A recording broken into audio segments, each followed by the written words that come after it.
मेष राशि मानक 15 अक्टोबर रु 21 अक्टोबर किपर हे चलन जाना आपंकर हेल्थ रे छोट मोट इश्यू रही पारे नचेत आपंकर कौन बड़ इश्यू ना तो दाम्पत्य जीवन बहुत भल रही सप्ताह आपण मन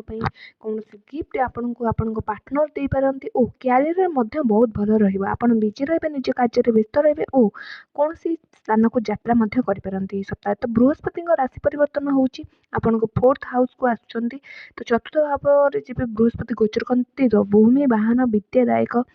रही था बृहस्पति तो कर्क राशि रे रही आपन को भूमि और वाहन संबंधी कार्य करते आपन को बहुत किसी फायदा मिल और बृहस्पति 3टी दृष्टि जहाँकि पंचम दृष्टि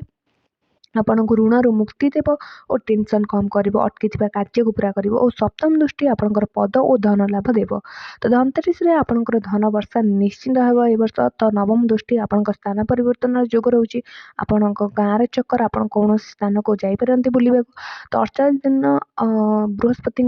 दृष्टि आपण मन बहुत लाभदायक रही सप्ताह आपण मन शानदार स्थिति नहीं आसु।